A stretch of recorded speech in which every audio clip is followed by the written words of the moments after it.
Okay, today is January 7th, 2017, about 11 o'clock in the morning, and I'm visiting with Bill Tompkins, who's graciously allowed me to ask some follow-up questions. A lot of these questions have come from the viewers of my channel on YouTube, Search for Truth Reality. They've come from the viewers, and if you're out there watching on this channel and you may recognize some of the questions you've asked, they're just phrased a little differently just for expediency. So with that, welcome. Okay, glad to be here. Okay. I'm going to start with this one at the top. It's about the Nordics. Are the Nordics benevolent to all of humanity or just to TRW, Northrop, and Douglas? It would be all of humanity, not necessarily just something that TRW is involved with. Are you currently in contact with the Nordics? At their understanding and at their initiation. Does that mean that it's today? Is it yesterday? When was the last time you had connection with them? Well, all of it is mentally with me now. None of it is with individuals. Oh, so it's not the physical presence like you had when you're Yes. at Douglas. Okay. Do you have, now about the reptilians, is there any question or doubt in your mind about their existence? Absolutely not. There's many different species that we're dealing with, different civilizations. Like we now know that we have like 100 humanoids of different species out there. In reptilians, there may be 20 or 30 different types of reptilians, but they're coming from different locations. And we're having to deal with reptilians that don't get along with each other. So when we talk about the existence of multiple different types of reptilians, is this something from your own personal exposure that you've seen, or is this from somewhere else, some flashes, something that you've read in a report? This is primarily from my version, my pickup, my telepathic information. Yes, there's all kinds of things written about this, some of which I agree with and some of which I completely disagree with.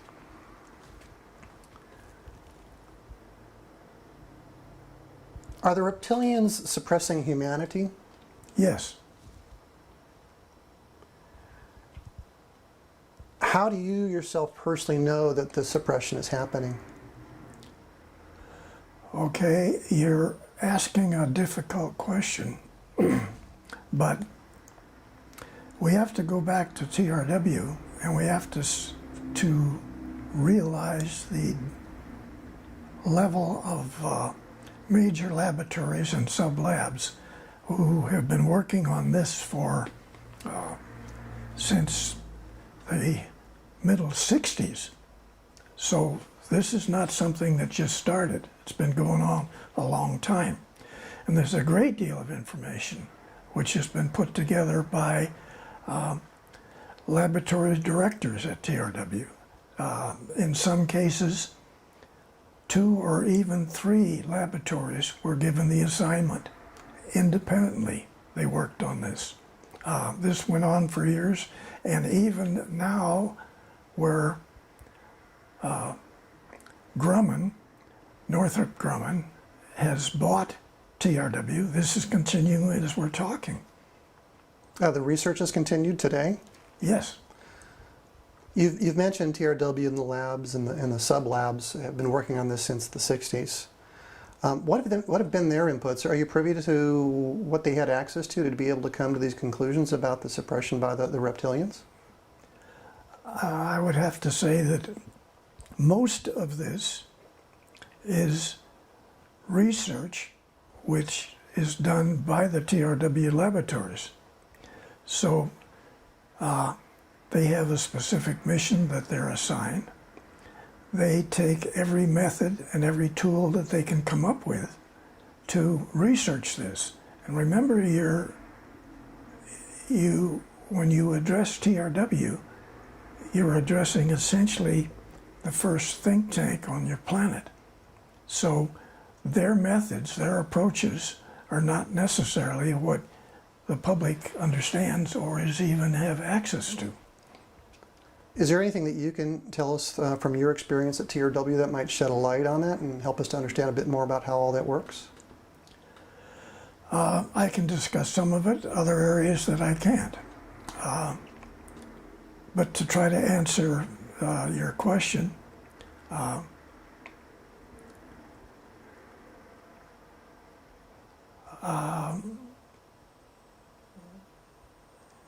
it's, again, a very complicated question, which is involved with a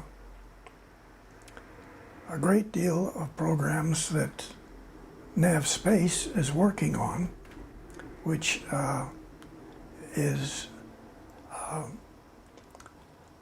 classified information, but when we address this, we're having to address what can be disclosed and what can't be. Mm-hmm. And your question, I have a problem with, in that I'm involved in this. Okay. Very well. All right, so I'm going to go ahead and move on then. Are you privy to any of the mechanisms of the suppression that's being executed by the reptilians?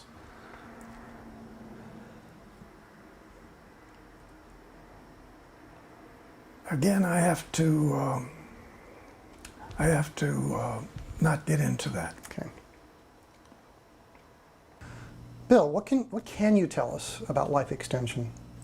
Okay, it's again a complicated question, but what I can say is that as far back actually as, say, 1942,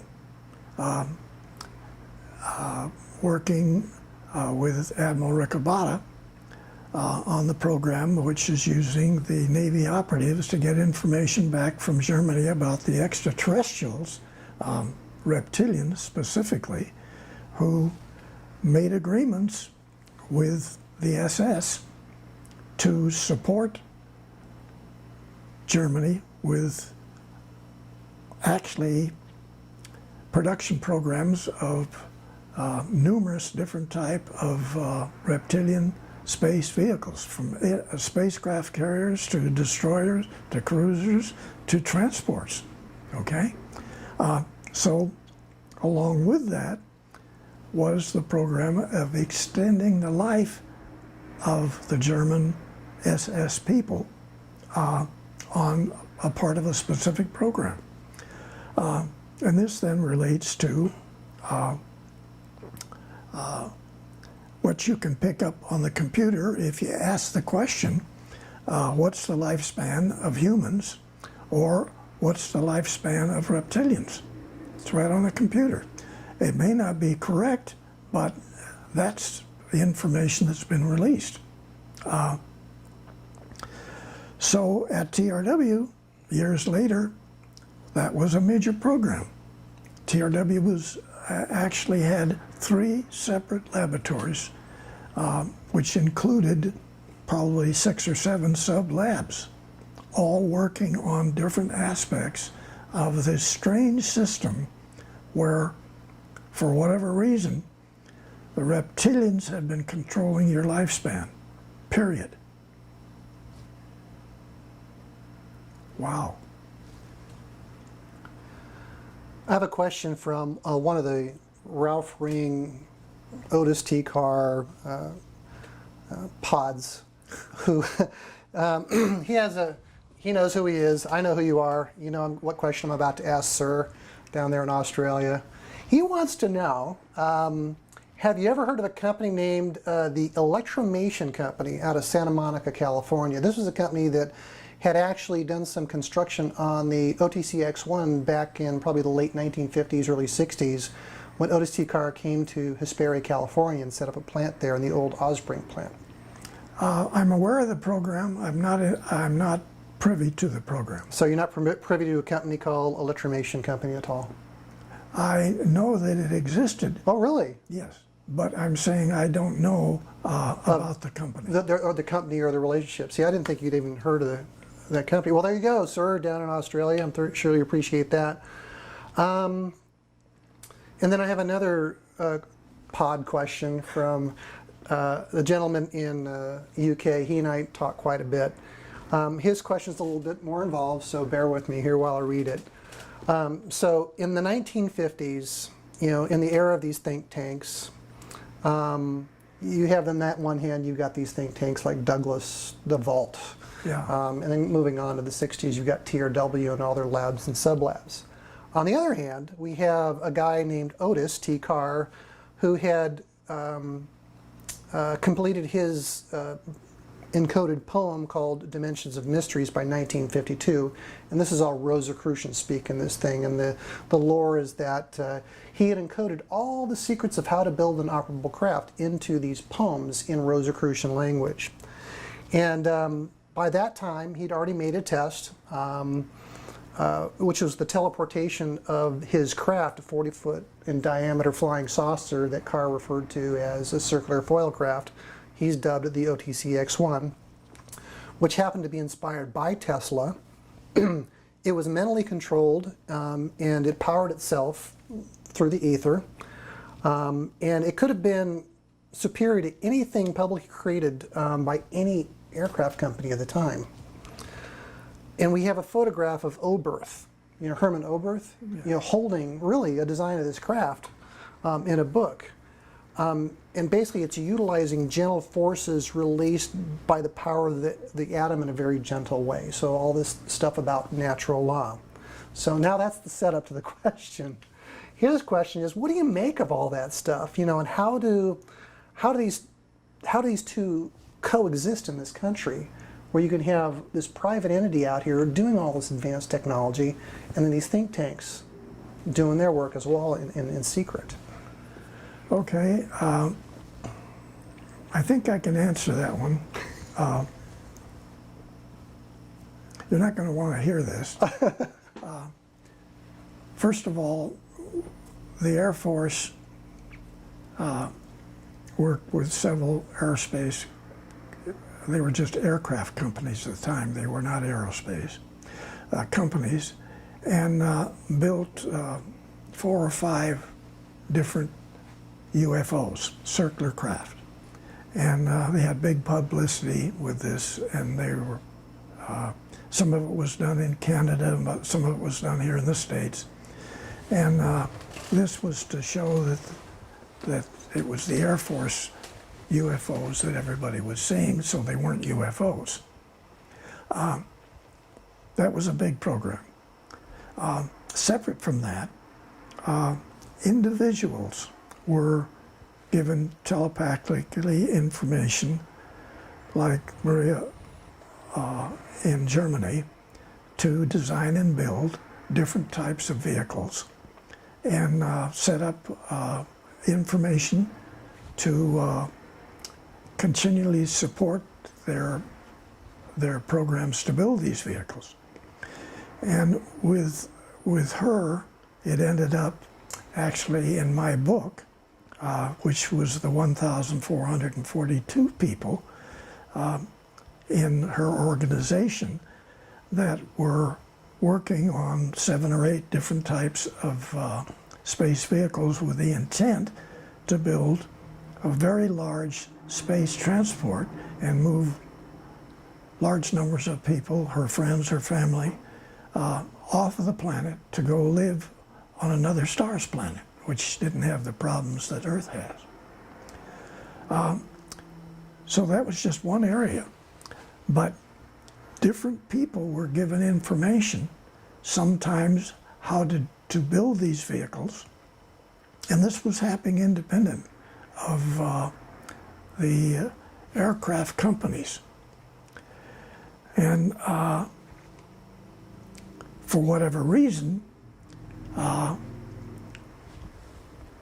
different individuals were taken off, and somewhat like the people in Australia you're referring to design and build these. Come up with approaches, come up with the propulsion, come up with a communication system, and do this. Some of them were not successful, a few of them were successful. But that's been going on since the late 40s. So a lot of these private companies or these individuals, like today we have the guys in Australia, UK, other guys in their backyard in Louisiana, who are doing their own research, R&D, and they're doing it on a shoestring. I mean, they're just whatever funds they can cobble together, and you compare that. I don't know how Maria Orsich was faring financially in her efforts, or whether she even had succeeded in completing her mass transport. But you compare that with companies like TRW, who are mostly highly funded. It seems like quite a huge difference. That you look at one existing with a lot of money and then those who don't. Yeah. Do you think that Maria Orsich was successful in constructing her craft and getting off the planet? She was definitely successful, and her first small UFOs, which actually, with paperclip, got into Area 51. So both of them were there. Both of the two first that she built, or they built. Were brought to Area 51, is that what you're saying? Yeah. They were brought over with paperclip at the end of the war, and they were tested and supported at the Navy facility out on the desert. So And then they ended up in Area 51. And to my knowledge, I guess they're still there. do you want to talk about during the time you were working with the Admiral at North Island, in any connection that the operatives had there with Maria?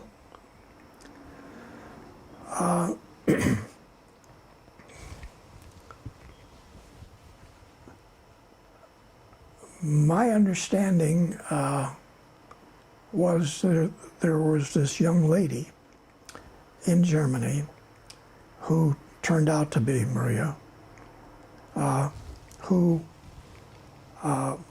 were continually given the how-to material, and with the 1,440 people working on it, some of them being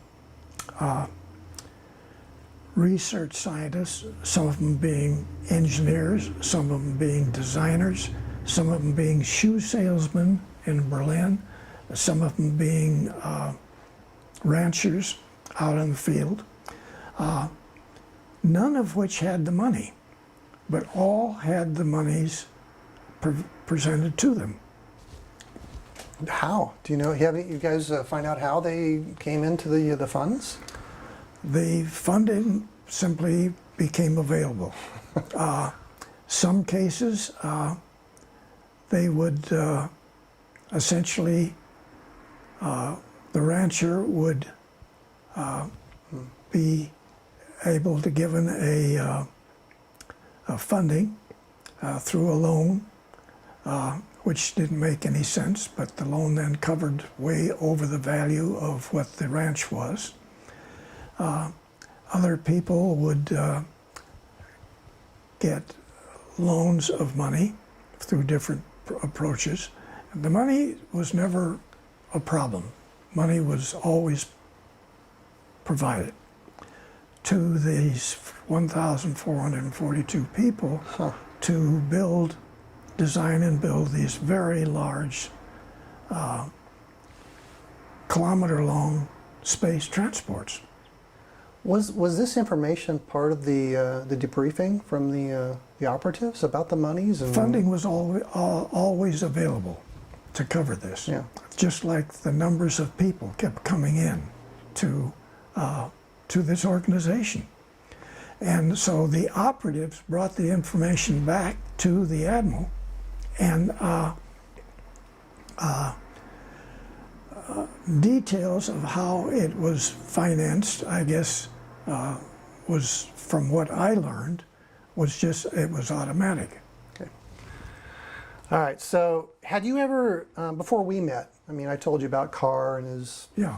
this craft, and really, when you take a look at the testimony from Ralph Ring, the way he describes his experience, it was like a teleportation. I mean, at the speed of thought, point A to point B, 10 miles downrange at the speed of thought, and you can call it teleportation. Had you ever heard of a teleportation craft? Many of them had the ability to teleport. And this was just part of the program. It's not something that was unusual. It was a normal engineering operation. Now, when the packages got put together of the information on, say, teleportation, that went to universities, it went to Lockheed's, which became some of the information that the Skunk Works worked on 4 or 5 years later. This was just a normal program out of the dissemination of the data. But the details of this, how it was done, how it was even programmed, were in ways that essentially none of the universities, none of the aircraft companies, none of the advanced medical research laboratories had any way to understand. It was difficult. Essentially, the programs were given to the laboratories or to the aircraft companies, and they had no information. They'd never seen this before. They had no feel for it, and it was totally unreal because they had no documentation, never been taught any of this. Everything that they were taught in the university, of course, later on turned out to be completely wrong. Mathematics were wrong. Astronomy was wrong. Every technical field was wrong. And so I handed them packages of information that was totally misunderstood by the operatives. They had no way of being able to explain this. Couldn't explain it to the admiral or to us. And you have to step way back and address that everything that the operative brought back on extraterrestrial was documents that in some cases were like Egyptian hieroglyphics, which nobody understood. And I want to go back to my Uncle Harding back in the 30s. He was going into the pyramids on a continuous basis, trying to figure out how the pyramids were built. He had to deal with hieroglyphics, which he didn't understand. I think it's a good example. Right, because here you are, it's like the telephone game, on steroids. You don't know, you're the operative, you're receiving this information, you're taking photographs, taking notes best you can, and now you come across these hieroglyphics that you can't even read. It's all glyphs. Yeah. It's not English, it's not German. And now you're going to take it to industry and ask them. Well, actually, some of it was in German. Okay. But the area of the hieroglyphics was just, nobody understood it. The top geophysicists, astrophysicists on the planet. They couldn't decode it. It's just an interesting situation because it's all, first of all, it's so far out there. I mean, you mentioned on Jeff Renza on the 28th of December 2016 that the Admiral had a hard time accepting this in the first place. You know, what bucket do you put it in? Yeah. And now you, Bill Tompkins, have to take this bucket to to industry and talk to them. And disseminate totally not incorrect, but totally out of this world information. Yeah, you have no point of reference. Yeah. Nobody had. Nobody Yeah. understood. That's pretty fascinating stuff.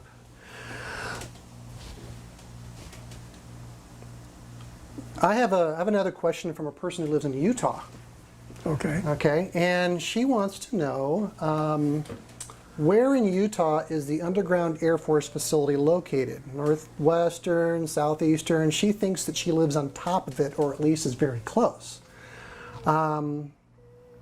Yeah, so where in Utah? Can you tell us? Essentially, it is east of the Wasatch Mountain Range. Well, there you go, my YouTube viewer friend in Utah. There's your answer directly from Bill Tompkins. Thank you so much. Another question, I think it was from her as well. Have you ever met Stanley Kubrick? No. Okay. So, Bill, what can you tell us about your experience or exposure to what's been seen out there on the internet called Apollo 19 and 20 missions? Okay, I've heard this situation where there's, I guess, a crash vehicle or something, but I don't have any knowledge on that. Okay, great. I have some fun questions about your Nordic secretaries, if I may. Okay. In our last interview with Bob, you talked about how you first discovered that your secretaries were Nordic extraterrestrials, and you mentioned that you had to you had to engage your attorney to go investigate why your secretaries weren't reporting to El Segunda and why they weren't living in their apartment. You said that you also said that you had to have an attorney to keep you out of trouble because you were in trouble a lot. Now I know you were kind of joking. Regarding the trouble, would you care to expand on that? Okay. Nobody else in engineering on the Apollo program had an attorney. Our attorney was not that kind of an attorney. What we were doing in designing new facilities, new Apollos, new communications, new propulsion for the vehicles, we came up with all kinds of what would be secret, advanced elements of this, which then tied in with the Navy's secret attorneys in the secret think tank at Douglas, where information that we had that were given to us back in the Admiral's organization ended up with all kinds of things that you could have as patents. And so virtually everything that the operatives brought back could possibly be new patents. So the Navy in '43 set up a massive patent organization in San Francisco for thousands of patents. So what we did later on in the secret think tank at Douglas, and then even later than that on the Apollo program, we came up with all kinds of things in my section of the Apollo program, which were then essentially new new developments, new methods, just unlimited. So I had an attorney to cover us, which is a patent attorney. He wasn't a legal type attorney, but yes, he knew that too. So most people in engineering never knew why Tompkins section had an attorney, and they all thought about it as being a legal attorney. It was a patent attorney. Is he the same guy who had to chase down your secretaries? The what? Is he the same guy who had to go find out where your secretaries went, why they didn't show up to El Segundo? Oh yeah, he would investigate all of this. So he was a patent attorney and he was kind of chasing down the Nordic. Yeah, and it's very comical. What was that like? I mean, It was a lot of fun. a lot of fun chasing down your secretaries. Yeah, I mean, they were sent over to El Segundo and they don't show up. yeah. What was going through your mind when that was happening? Well, we had actually, finally we had the fourth girl, which is the one that really did everything. But the others were selected because management in Douglas simply didn't know why Tompkins kept coming up with all of these approaches. And so they were tied in with a corporate structure which was controlled by manufacturing. And eventually we had to go through 3 of these. So our attorney then, Wait, 3 of these secretaries? 3 secretaries, yeah. Were they all Nordic? So it was like 3 guys, 3 girls and 1 guy, and No, they were all selected by the corporate and brought in as secretary of the my section, which was really just a design section for supportive control equipment, test equipment. so you really didn't have a choice then. You didn't get to choose who would be No. the secretary. This came in from management level. Yeah, They were selected and brought in. yeah. What do you make of that? That they Well, would. Essentially, the last one that came in, and there's sort of a joke in the book there, she stopped off at Vegas when she came from out in the galaxy. And the other girl did too, which was then the secretary of the propulsion group. And the guy that helped them on and off was all 3 of these were Nordic people. Mm-hmm. And they were under contract. Not the first 3, but they were under contract with Douglas. with Douglas. So do you think that the upper management knew that they were extraterrestrials? Like engineering, nobody believed they were extraterrestrials. Not even management. And nobody believed that in engineering, everybody laughed about them being extraterrestrial, and they denied being extraterrestrial. And it took 6 to 7 months before I believed that my secretary was really a Nordic. And because she would never admit to that. Took her falling down a flight of stairs for her to. But what she was doing and the information that she was presenting to us, to me particularly, were answers again to what I viewed as being nothing but more problems from the NASA.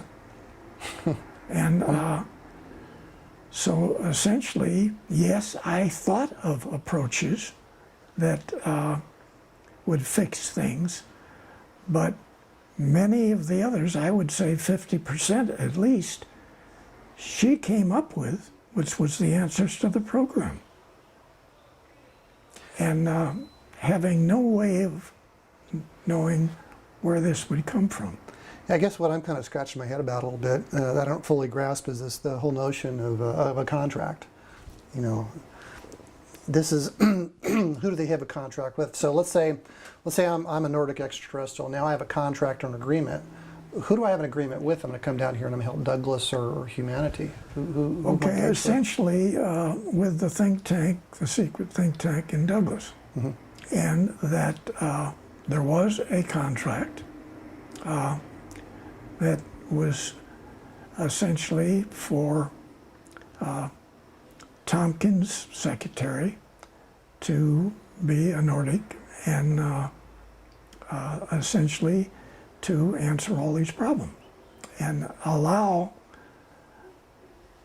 the United States to extend in the program of continuous operating naval space programs out into the 12 closest stars. So who is our agreement with then? I mean, you have Nordics on one side. With any kind of a contract or agreement, you have two parties that are aware of the agreement. If the Nordics are on one side, is there like a person or a group or an entity that you know of that you could label as being privy on the other side? Is it just you, or is it somebody in management at Douglas? Is it somebody at the Navy? Okay, you're asking the very same questions with which manufacturing, excuse me,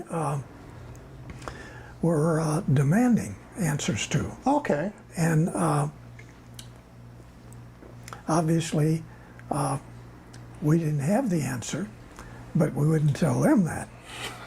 And so you have a situation where three Nordics were put into Douglas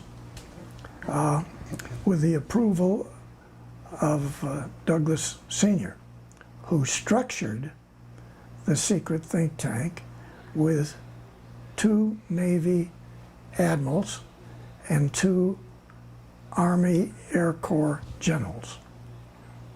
Okay. I'm going to ask about Solar Warden. Okay. How did it's a two-part question. How do you know about Solar Warden, and how and when was the first time you learned about it?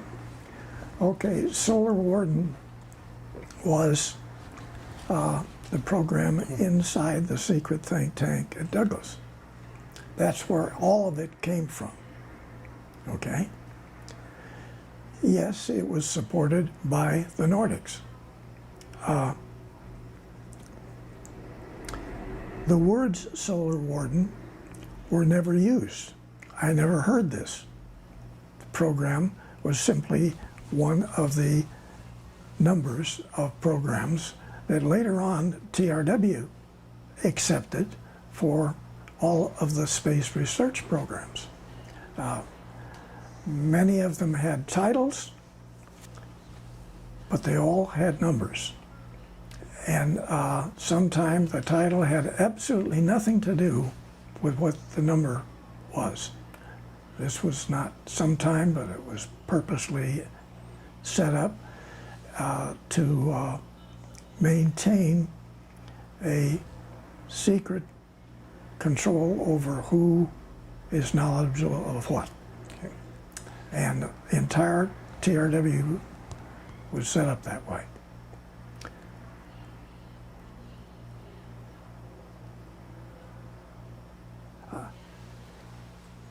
I guess you can say that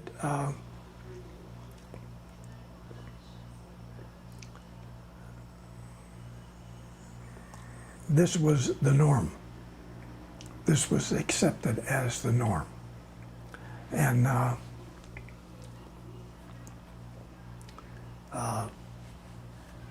specifically pinning down everything, even money. Nothing was defined, period. And I guess I have to say that's as far as I can go with that one. Can you tell us when was the first time you heard the phrase Solar Warden? Okay, this was in the 90s for me.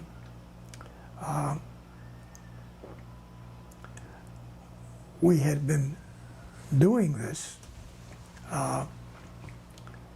the Solar Warden program had a great deal of difficulty at the start, and because there were so many different versions of this, and so concentrating on the propulsion of different types of vehicles that would be required for a space navy, which later on, many years later, finally came out as NAV Space, which is located primarily, the command is located in San Diego. You're talking about SPAWAR? Yeah.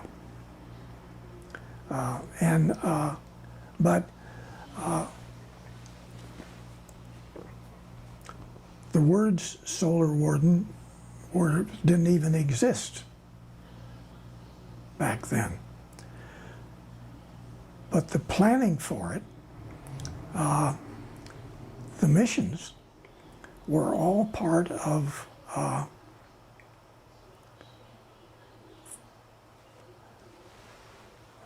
requirements in the secret think tank and requirements when we redefined the Apollo program.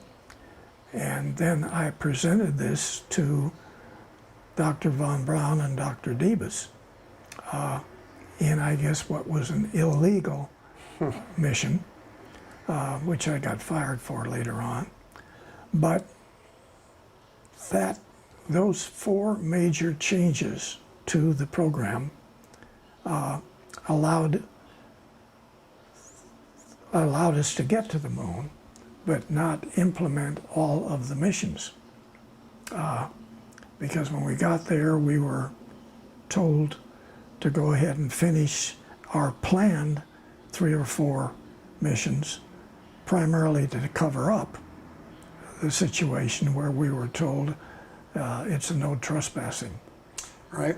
So for anybody who's listening to this for the first time and you don't have any background on this, I'll urge you to go check out Jeff Renz's website and listen to the interviews between Jeff and Bill. You can also watch my videos, which will kind of give you a little bit more supporting information on the Apollo missions, and pick up Bill's book, Selected by Extraterrestrials, to get defined details. Thank you. On the Solar Warden, do you have anything else you want to add about Solar Warden before we go to the next question?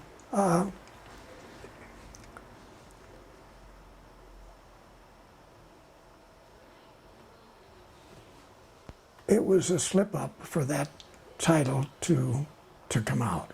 And again, British hackers got into the system and they blew the whistle. Mm-hmm. And frankly, that should never have been released. If we will address what it is that the control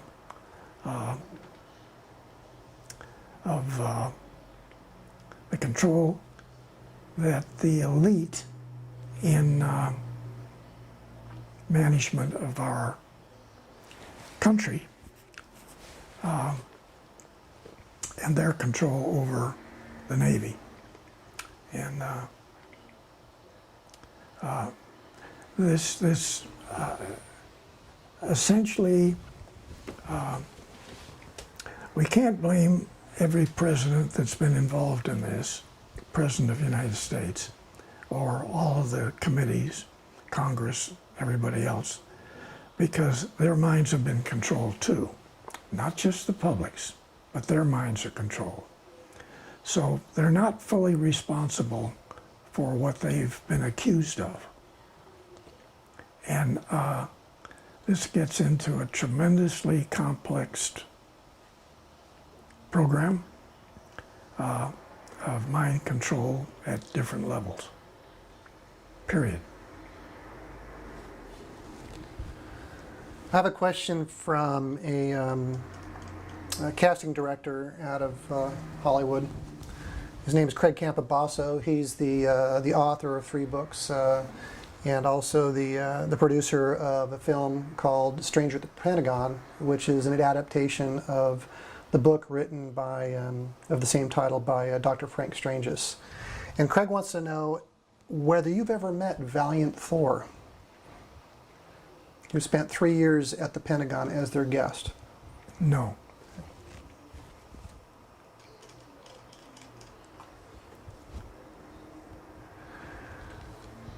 What's on your mind right now? Is there anything else you'd like to close this Q&A session with that you'd like people to know?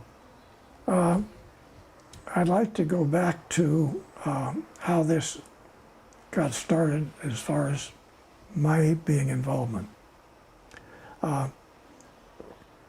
There's some things that have been said that I have claimed and people have not agreed with. But I have to give Dr. Michael Salas credit for delving into what I presented in the first book here and getting substantiation that not only that I was involved in this program as staff to Admiral Riccobotta with a specific title of Disseminator for Advanced Research. And that's the title that I used when I presented information to Lockheed or Douglas or Caltech or whoever. And that he, through Freedom of Information, has substantiated that Admiral Riccobotta, two-star admiral, was raised from a 1 to a 2-star, and was selected by the Secretary of the Navy to be the individual who controlled the information that in 1942 naval operators brought back from Germany. This is extremely important. And it turns out that Freedom of Information that Dr. Michael Sala acquired was that before he even took over Naval Air Station San Diego, he took separate trips to all 4 of the principal aircraft companies in the Los Angeles area: Lockheed, North American, Douglas, Northrop, and Northrop actually being working at a Douglas facility which was called El Segundo. And later on, there was that separation, and Northrop formed the Northrop Aircraft Company. But he was one of the people that Admiral Riccobotta, 2-star, talked to about this program. And then, interesting enough, in less than 4 or 5, I'm sorry, 3,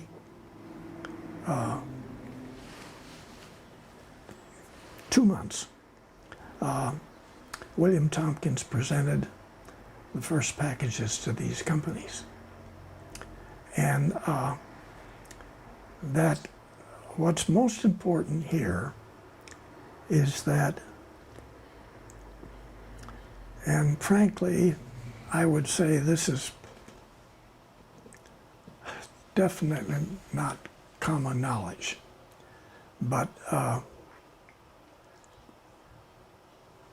Secretary of the Navy Forrestal had a communication from Nordics to make a selection of the individual that was to take this program.